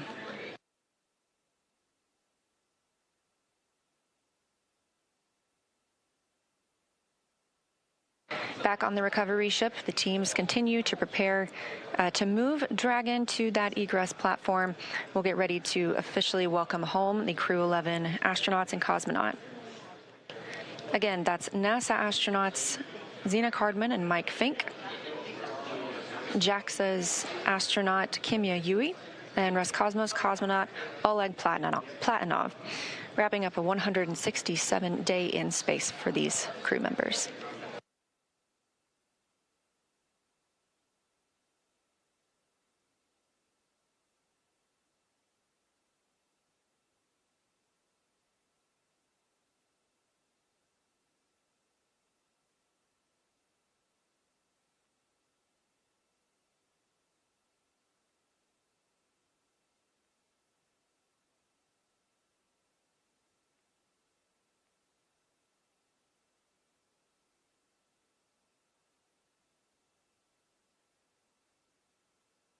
Again, if you're just joining us, thanks for tuning in. This is the live mission coverage of NASA's SpaceX Crew-11 mission returning from the International Space Station back to Earth. As you can see, this is the Dragon spacecraft, and splashdown occurred at 2:41 a.m. Central Time, right on time.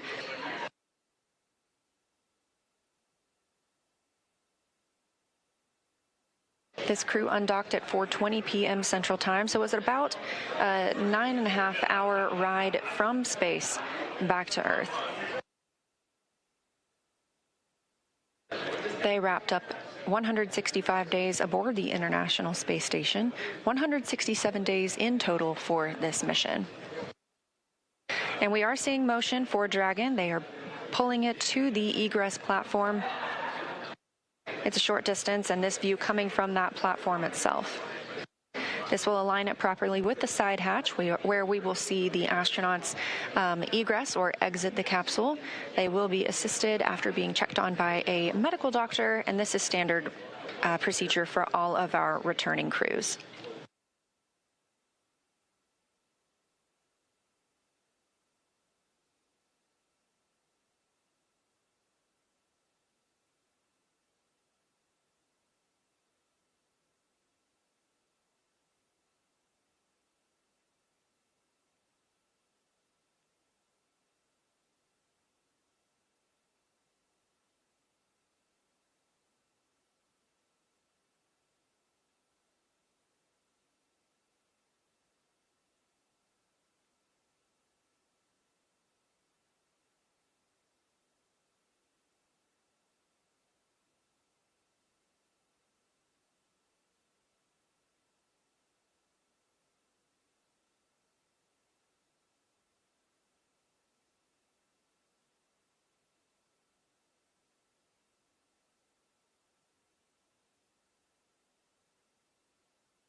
We are getting confirmation that the spacecraft hatch is ready to be Dragon opened. Again, this will be the first time. for side hatch opening and egress.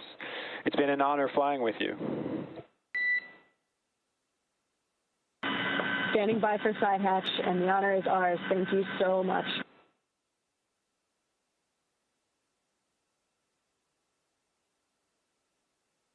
Good words from the Corps in SpaceX Mission Control to the crew.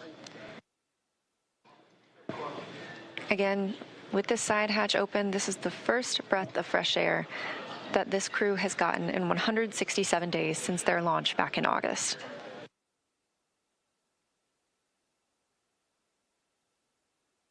That hatch opening coming at 3:19 a.m. Central Time, and with a splashdown occurring at 2:41 a.m. Central Time, a pretty rapid access of the crew.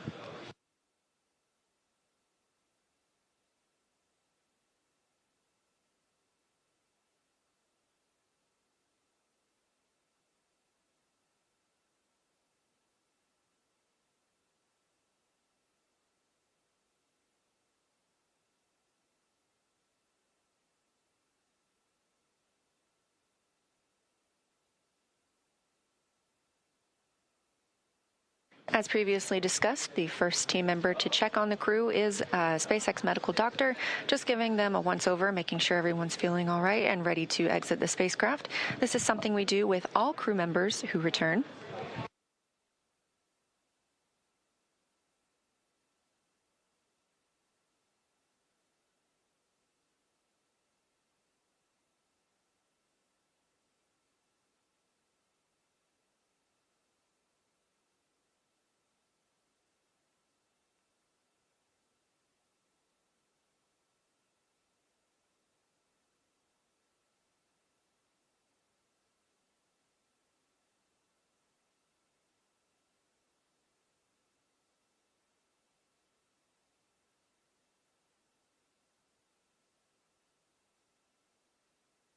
And getting a quick picture inside the capsule is NASA photographer Bill Ingalls.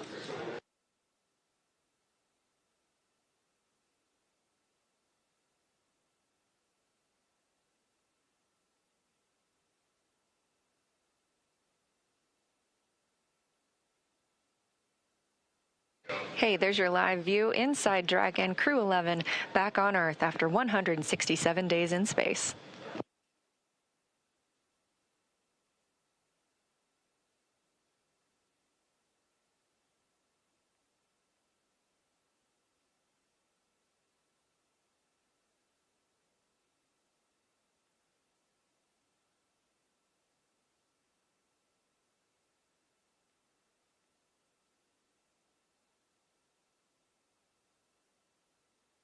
Again, next on the checklist for tonight is crew egress or exit. Team members will be assisting them as they are helped out of the spacecraft. Again, it's been 167 days since they were back on Earth, so our standard procedure will be followed here as well, where they are assisted out of the spacecraft and placed on essentially a gurney, and then they will receive some medical checks aboard the ship before flying back to land.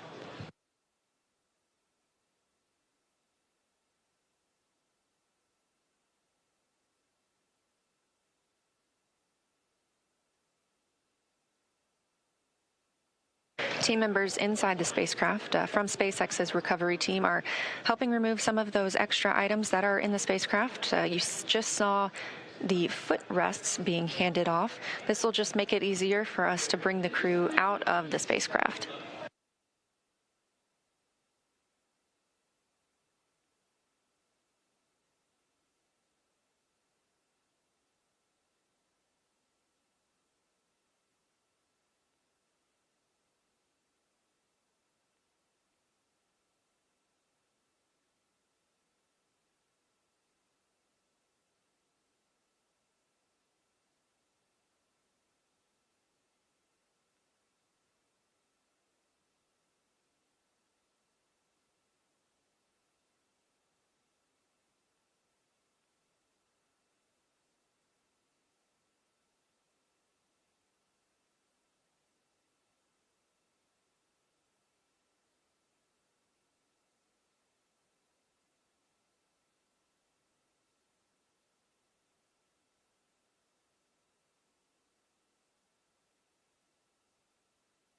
just over 40 minutes since our crew splashed down off the coast of San Diego. Again, that coming at 2:41 a.m. Central Time. We are expecting to see them exiting the spacecraft very soon.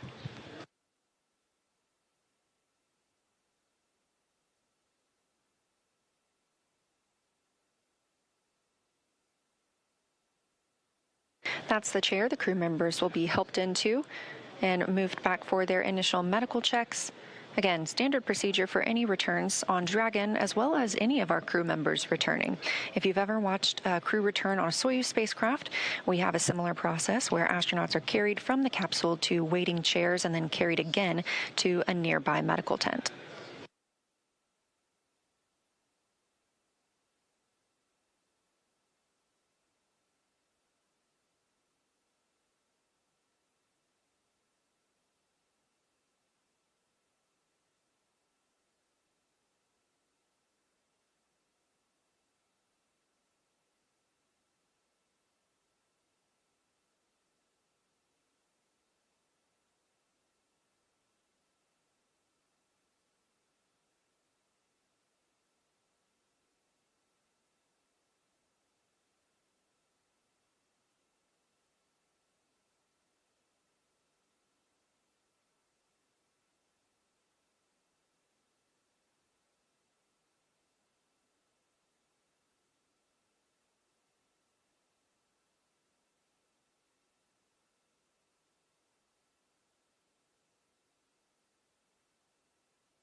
Again, you're watching live coverage of Crew-11's mission and return from the International Space Station, having undocked at 4:20 p.m. Central Time on January 14th, just yesterday, and splashing down at 2:41 a.m. Central Time today, January 15th. We are now just awaiting the crew to be helped out of the spacecraft.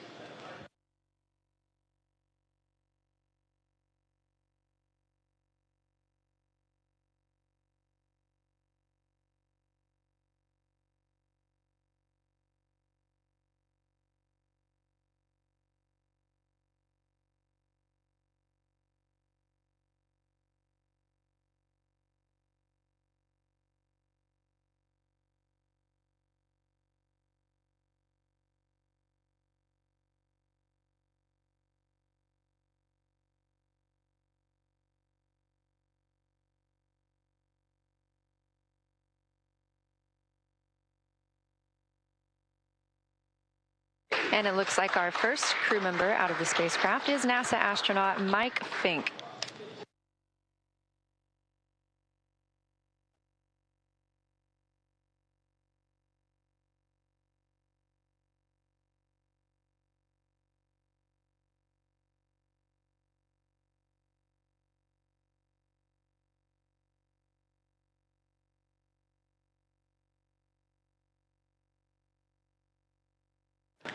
Yes, that's the pilot of the Crew-11 mission aboard Dragon. Fincke now being taken to those standard medical checks.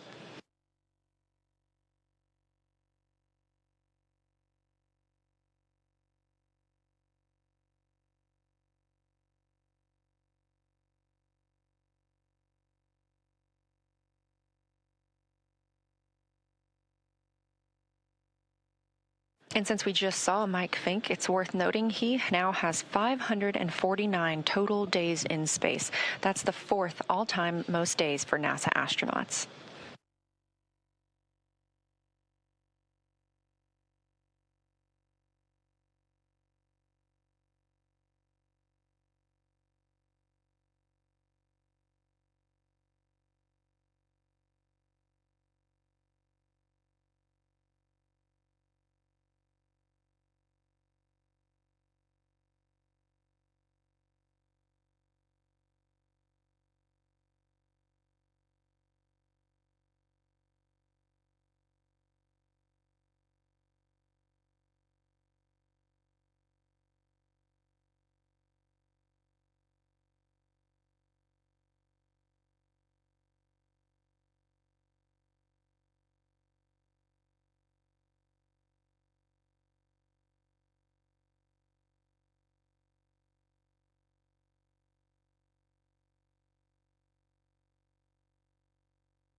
Standing by for our next crew member to exit the spacecraft.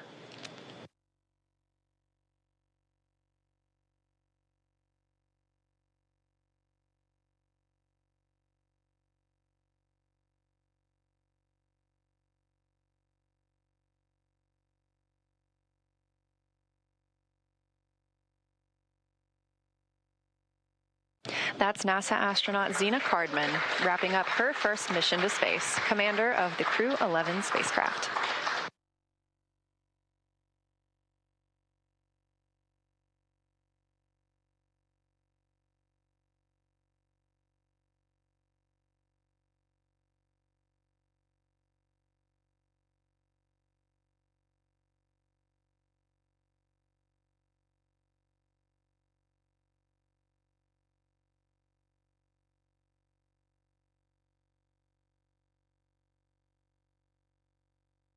That's another footrest being handed out of the capsule, and we'll be standing by to see who is next to be brought out of the spacecraft. Again, you see them being helped onto these stretchers. They are being escorted back to their routine medical checks.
Our next crew member to exit the spacecraft is JAXA's astronaut Kimiya Yui. Yui just reached the milestone of 300 days in space across 2 missions. You can see some cheering on the SpaceX recovery ship, and you can probably also hear a little bit of celebration here in Mission Control Houston as well. That's another foot restraint, or a foot rest, I should say, being brought out of the spacecraft, clearing the way for our final crew member to exit, and that will be Roscosmos cosmonaut Oleg Platonov.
And we see the fourth crew member of Crew-11 being helped from the vehicle now.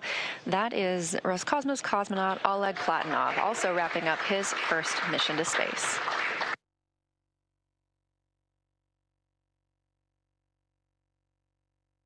Now that NASA astronauts Zena Cardman and Mike Fincke, Kimiya Yui of JAXA, and Roscosmos cosmonaut Oleg Platonov are safely back home on Earth and getting checked out by the medical teams, we're going to wrap up our live coverage of their return. This crew's journey concludes following a launch on August 1st, 2025, aboard a Falcon 9 rocket to the International Space Station. It was the fourth flight for Fincke, who now has 549 days in space, the second for Yui with 309 days in space, and the first flight for Cardman and Platonov, who now have 167 days in space. With their mission coming to an end, the crew began packing up their research and personal items for the return to Earth last week. The Soyuz MS-28 crew, including NASA astronaut Chris Williams and Roscosmos cosmonauts Sergei Kutsverchkov and Sergei Mikheyev, remain aboard the space station and will continue their mission through this summer.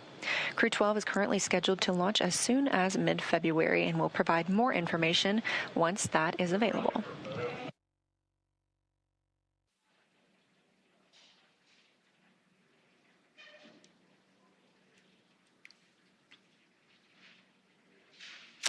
Great news for Crew-11. They are home.